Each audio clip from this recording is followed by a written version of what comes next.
Hello beautiful ladies, welcome back to my channel. If you're new, my name is Idara and here we talk about femininity, lifestyle, and self-improvement. So if you're into all of that, you can go ahead and subscribe. In today's video, I'm going to be talking about 5 things that I keep private. I used to just be an open book. It took me a long time to learn that the world is not as well intentioned as I am. Knowledge is power and knowledge about you is power over you. It's kind of a negative way or a cynical way of seeing the world. But this is a lesson that I had to learn the hard way. I tend to expect people to think like me, and the world is a big place and there's a lot of space for negativity. Filter what you share and you won't even have to worry about that, honestly. That's pretty much it. Let's get into the video. My hairline is so weird and pores are huge. I know that suck.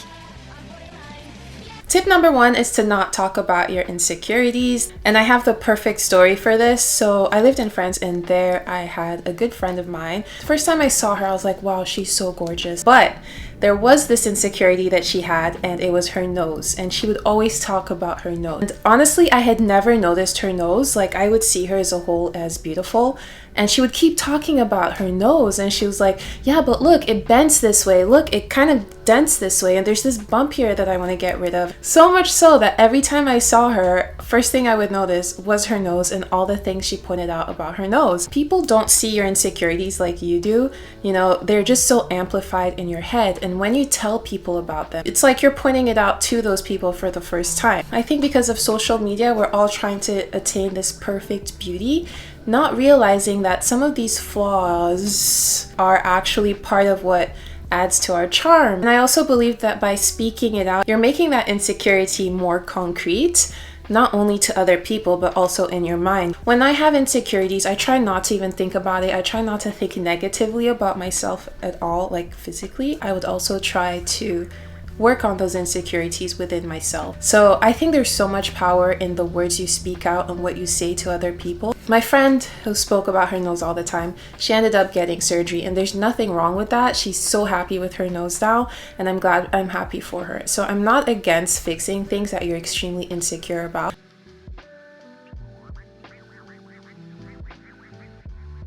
Second thing, this is a big one. Second thing is your goals. Don't share your goals with people. Well, I don't, at least. You could do what you want, but I don't share my goals with people. And there's so many reasons why. So the first one is, again, people are not always well-intentioned. And when you share something big, people who tend to be insecure or, self-conscious, those people might not dream big because they don't have the confidence in themselves to dream big. To make themselves feel better, they might bring you back down to reality and make you feel like that's not an attainable goal. It might seem like it's coming from a good place, but it's actually a reflection of their insecurities and the lack in confidence in themselves to achieve such big things, You're not very pretty and you're not very bright. We can all achieve our biggest goals, and so don't let small-minded, insecure people divert you from that. The people who do accept your goals and who do encourage your goals are actually going to prevent you from achieving them as well, because when people celebrate your goals, when you feel really happy, it actually releases the exact same endorphins that you would get when you achieve your goals. So in your mind, it's kind of like you've achieved your goal because you're being celebrated for even having that goal, and you might lose that motivation to even continue pursuing the goal because you already have that gratifying feeling. As you can see in every situation, whether you're being diverted away from the goal with good intention, with bad intentions, or whether you're celebrated for the goal, either way, it's going to slow you down from achieving that goal. Celebrate your small achievements, your little wins with the people around you. You don't have to share what those little wins are going to add up to. Problems that you're having in your relationship,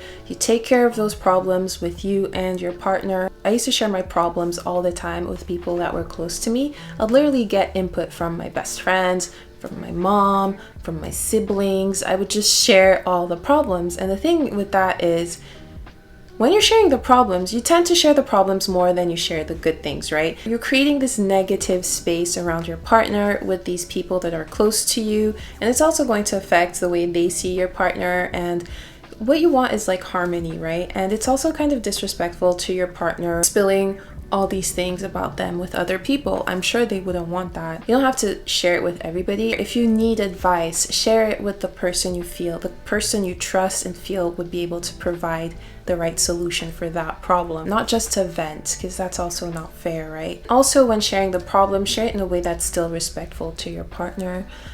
Everybody has flaws.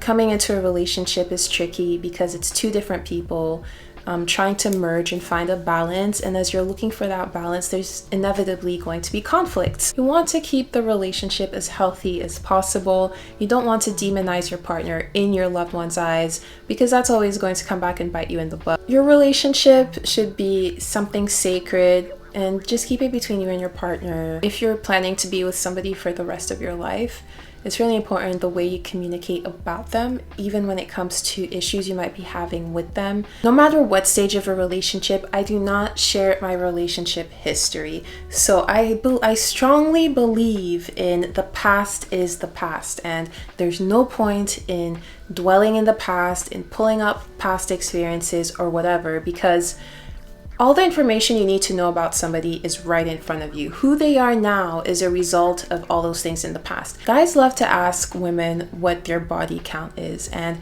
ladies, do not fall for the trap. I don't care if your count is low. I don't care if it's high. I don't care if you're proud if it's high. I don't care if you're proud that it's low. It doesn't matter. They don't need to know. The world can be a cruel place for women sometimes, and body count is something that's used constantly against women. And women like to ask what their partner's exes looked like. They like to get a vibe of what they looked like, what their personality's like. Either way, these are questions that come from a place of insecurity, and there is no answer that will cure that person's insecurity. So you can give any answer, that insecurity is there and it will not fix that insecurity. And in most cases, it just makes it worse. If you're asking those questions, you probably have insecurities you need to work on as well. There are questions that you can ask, such as, what are issues that you feel are recurring issues in your relationships, you know? And if a man insists on knowing what your body count is, do you even want to be with a man that's that insecure anyway? I think we've all been there. I know in the past I've definitely looked up what an ex looks like. And why would you do that to yourself? That never makes you feel better. Nothing constructive comes out of knowing these things. Like I said in the first tip, these are insecurities that you shouldn't speak out. And the questions you ask people can definitely reflect your insecurities as well. So be careful of the questions you ask, because that is giving away your insecurities. I don't want to know what a guy's exes look like. I don't want to know what their names are. I don't want to know how many women he's been with. I don't want to know who the prettiest girl he dated was. I don't want to know any of these things, because it's not going to make me feel more confident in the relationship. It's not going to add any value whatsoever to our relationship. So I'm not going to ask those questions. I'm not going to feed into insecurities, and I'm not going to give away my insecurities either. I'm going to work on them instead and judge the person based on present moments. Judge the person on the way they act with you. Judge the person on the things they do for you, the things they say to you, you know? Their past doesn't matter. Their past matters only because it makes them who they are now. And so that's all you really need, the person in front of you right now. And finally, the last thing that I do not share with anybody, literally anybody, nobody knows this, is your income or your wealth. How much money you have, how much money you make. I have shared how much money I make because it doesn't add, it's not my total income. I do have multiple streams of income. I do have assets, blah, blah, blah. So you can't really figure out what my wealth is just from the income that I've shared. If people know what you have, they're going to budget with your money in their minds. I even think that in a relationship, you should keep your money private. So we'll have a joint account for the family, and my man will have his account and I will have my account. I don't need to know how much he has in his account. He doesn't need to know how much I have in mine. And I think every woman should always have their own income, should always have their own money aside as well, so that no matter what, they're not stuck in a situation where they can't leave because they're financially dependent on somebody. The only reason somebody would want to know how much you make is either to compare, which is not healthy, or to see how they can fit themselves into that amount, which is not healthy. And honestly, money is one of those things that can really bring out the worst in people, that can really break relationships, that can cause so much animosity between people. And I think it's one of the biggest things that you should keep private. Keeping these things private allows you to really have full control of that amount and really just budget comfortably however you want to budget.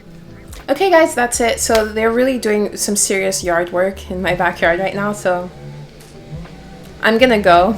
I'd love to hear what you ladies avoid sharing as well, what you keep private, and yeah, I'd love to read your comments. And yeah, thank you for watching the video. If you enjoyed it, leave me a thumbs up. For more videos, go ahead and subscribe to my channel, and yeah, I'll see you in my next video. Bye ladies! Mwah.